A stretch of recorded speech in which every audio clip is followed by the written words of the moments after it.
ఉమ్మడి ప్రకాశం జిల్లా రైతు సంక్షేమ సంఘం మరియు రాష్ట్ర రైతు సంక్షేమ సంఘం ఆధ్వర్యంలో ఒంగోలులోని ఓ ప్రైవేట్ రెస్టారెంట్ కాన్ఫరెన్స్ హాల్ నందు రైతులతో కార్యవర్గ సమావేశాన్ని ఏర్పాటు చేశారు. ఈ సమావేశానికి ముఖ్య అతిథులుగా రాష్ట్ర అధ్యక్షులు భగవాన్ రాజు పాల్గొన్నారు. ఈ సందర్భంగా రాష్ట్ర అధ్యక్షులు భగవాన్ రాజు మాట్లాడుతూ రైతులకు కరెంటు గురించి డీకే భూములకు సంబంధించి సర్టిఫికేట్ లేకుండా బయోటెక్తో సబ్సిడీ కొరకు, అలాగే ఫీడ్ ధరలు, నాణ్యమైన సీడ్ గురించి చర్చించారు. రైతుల సమస్యలపై ఇప్పటివరకు గవర్నమెంట్లతో జరిగిన చర్చల వివరాలు తెలియజేశారు. అలాగే ఎన్సీఎల్ సెంట్రల్ గవర్నమెంట్ సహకారంతో రొయ్యల రైతులు నేరుగా అమ్ముకోవడం గురించి, రైతు సంఘాలుగా ఏర్పడడం గురించి రైతులతో చర్చించారు. ఈ సమావేశంలో రామలింగరాజు, సత్యబాబు, ప్రకాశం జిల్లా అధ్యక్షులు యశ్వంత్ కుమార్, ఉమ్మడి ప్రకాశం జిల్లా ప్రధాన కార్యదర్శి కిలారి రవికుమార్, సత్యంరాజు, కోశాధికారి కృష్ణమూర్తి, కృష్ణారావు మరియు తదితర రైతు సోదరులు పాల్గొన్నారు. గత కొన్నాళ్లుగా రాష్ట్ర సంఘం ఏర్పాటు చేయటం, దాని తర్వాత అనేక సందర్భాల్లో ఇటు జిల్లాల స్థాయిలో కానీ, రాష్ట్ర స్థాయిలో కానీ, అలా కేంద్ర స్థాయిలో కూడా అందరం కలిసి పనిచేసి మనం సాధించుకున్నవి, అలాగే ఇంకా సాధించుకోవాల్సిన విషయాలు ఉన్నాయి. ముఖ్యంగా ఈరోజు ఇక్కడికి రావడానికి గల కారణం, ఏదైతే కొన్ని జిల్లాల్లో సంఘాలుగా ఉండి ఆల్రెడీ మనకి సంఘపరంగా రాష్ట్ర సంఘంలో ఉన్నారు, అలాగే కొన్ని చోట్ల ఇంకా పూర్తి స్థాయిలో, అంటే గతంలో ఓ 10-15 సంవత్సరాల కింద సంఘాలు ఉన్నాయి, కానీ తర్వాత ఈ నిర్వీర్యం అయ్యి ఉండటం వల్ల ఇవాళ నెల్లూరు, అలాగే తర్వాత మీ ప్రకాశం, ఇప్పుడు బాపట్ల కూడా వెళ్ళి, ఆ తర్వాత మళ్ళీ శ్రీకాకుళం కూడా వెళ్ళవలసి ఉంది. ఇవన్నీ కూడా కోఆర్డినేట్ చేసుకుని రేపు రాష్ట్ర స్థాయి బలంగా ఉండాలి. రాష్ట్ర స్థాయి ద్వారా ప్రభుత్వంతో కానీ, ఇటు ఇండస్ట్రీ వాళ్ళతో కూడా ఏదన్నా పనులు చేయించుకోవాలన్నా మనందరం ఏకతాటి మీద ఉండాలనే ఉద్దేశంతో దీన్ని బలోపేతం చేయడానికి ఆ రోజు మరి కోనసీమ జిల్లాలో ఇది ఆయాల ప్రారంభమైంది. మరి దానికి ముఖ్యంగా అక్కడ కోనసీమతో పాటు ఆయాల ప్రకాశం జిల్లా, మీ జిల్లా నుంచి కూడా మీరు అందరి సహకారంతో ఆయాల యశ్వంత్ కుమార్ గారు చాలామంది వచ్చి ఈ రాష్ట్ర సంఘం ఏర్పాటు చేయడానికి చాలా ముఖ్య పాత్ర పోషించారు. ప్రత్యేకంగా మీ జిల్లా వారి అందరూ కూడా ఈ సక్సెస్లో మీది కూడా ఒక మంచి భాగం ఉంది, మీ అందరూ కృషి ఉందని చెప్పి తెలియడానికి సంతోషిస్తున్నాం.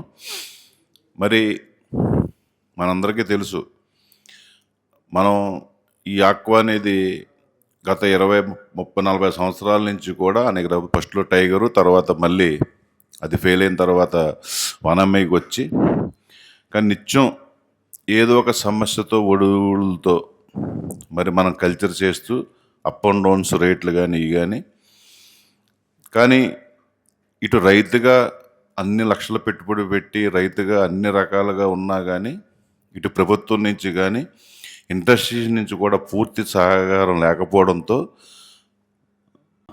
ఇక్కడ ఉమ్మడి ప్రకాశం జిల్లా ఆక్వా రైతు సంఘం కార్యవర్గ సభ్యులు మరియు రైతులు పాల్గొనడం జరిగింది.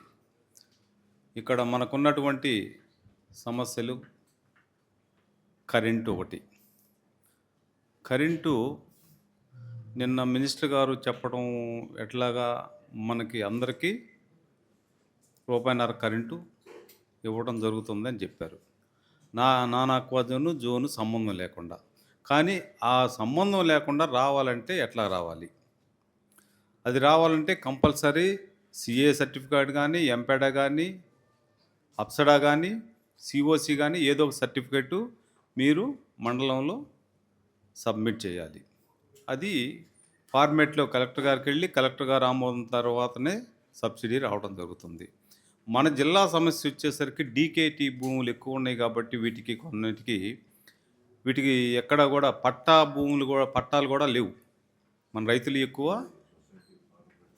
పట్టాలు లేవు. కొన్ని సొసైటీ భూములు కూడా ఉన్నాయి.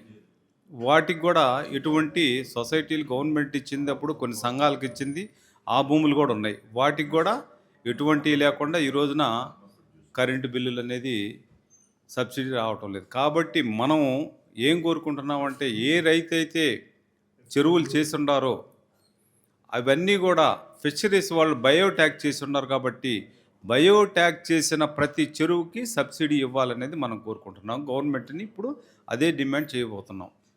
మనం కలెక్టర్ గారిని ఎక్కడైతే చెరువులు పట్టాలు లేవు, రిజిస్ట్రేషన్ లేదు, ఏవి లేని వాటికి సిఓసి కూడా ఇవ్వటం లేదు కాబట్టి ఏ అయితే బయోట్యాగ్ చేసి ఉన్నాయో ఆ చెరువులన్నిటికి కూడా కరెంటు ఇవ్వాలి సబ్సిడీ అనేది కోరుకుంటున్నాం. తర్వాత మనం ఎక్కువ మోనో సీడు దెబ్బతింటాం. తర్వాత ఆ సీడ్ మొత్తం కూడా 2 సంవత్సరాల క్రితం ఇబ్బంది పడటం, దాని మీద ఫైట్ చేయటం జరిగింది. ఈ రోజున టైగరు మనకి దాదాపు మన జిల్లాలో 80% టైగరే వేసున్నాం. కాబట్టి ఇవాళ మడగాసర్ సీడ్ కూడా అదే ప్రాబ్లం. 26 హ్యాచరీలకు ఇచ్చాడు అతను. 10 హ్యాచరీలకు ఇచ్చినప్పుడు చాలా బాగుంది లాస్ట్ ఇయర్. కాబట్టి అతని మీద కూడా ఇన్ని హ్యాచరీలకు ఇవ్వకుండా మాట్లాడటం కోసం మళ్ళీ కలెక్టర్ గారిని కలవటం, ఆ హ్యాచరీ వాళ్ళని పిలవటం, ఇవన్నీ కూడా జరగాల్సింది ఉంది. ఇప్పుడు మోనో సీడ్ వాళ్ళు మళ్ళీ వచ్చి మంచిది వచ్చిందని చెప్పి రైతుల్లో ఒక 4-5 రోజుల నుంచి ఫోనులు చేయటం, తీసుకోమంటం జరుగుతుంది. కాబట్టి మీరు కూడా రైతులందరికీ అవేర్నెస్ చేసి ఎవరు వేయొద్దని చెప్పండి మీరు. వాళ్ళు 2 రోజులు, 4 రోజుల నుంచి కూడా అందరికి ఫోనులు చేస్తున్నారు సీడ్ మళ్ళీ వేయమని. ఇప్పుడు వేసిన వాళ్ళందరూ కూడా బాగా నష్టపోయి ఉన్నారు ఇప్పుడు. కాబట్టి ఇవన్నీ కూడా మళ్ళీ ఇంకొకసారి మనం అందరం కూడా కలెక్టర్ గారి దగ్గరికి హ్యాచరీ వాళ్ళని పిలిపించడం, ఆ హ్యాచరీ బ్యాన్ చేయటమా, వాడు బ్రోడర్స్ తోటి సీడ్ ఇవ్వటం అనేది మళ్ళీ దాని మీద ఫైట్ చేయటం అనేది జరగాల్సింది అది. అట్లానే మడగాసర్ సీడ్ కూడా ఈ రోజున 30 కౌంటు వచ్చినా కూడా అసలు అయ్యే పరిస్థితి లేదు. లాస్లోనే ఉంది. ఎందుకు 5-6 నెలలు పడుతుంది కాబట్టి. కాబట్టి ఆ హ్యాచరీ వాళ్ళు కూడా రేపు జనవరిలో వచ్చే సీడ్ కూడా అన్ని హ్యాచరీలకు ఇవ్వకుండా కరెక్ట్గా ఇవ్వడం కోసం ముందుగానే వాళ్ళను కూడా పిలిపించి మనం ఫిషరీస్ వాళ్ళు ఇటు కలెక్టర్ గారి దగ్గర మాట్లాడటం అనేది ఇది ఒక సమస్య. ఇది మన జిల్లాలకు సంబంధించినటువంటి సమస్యలు. రెండోది ఇప్పుడు కరెంటు బిల్లులు మన చెనగంజాం మండలం, వేటపాలెం మండలాల్లో 2016 నుంచో 18 నుంచో ఉన్నటువంటి బిల్లులు మొత్తం కూడా ఇప్పుడు ఒక్కొక్కరికి 20 లక్షలు, 25 లక్షలు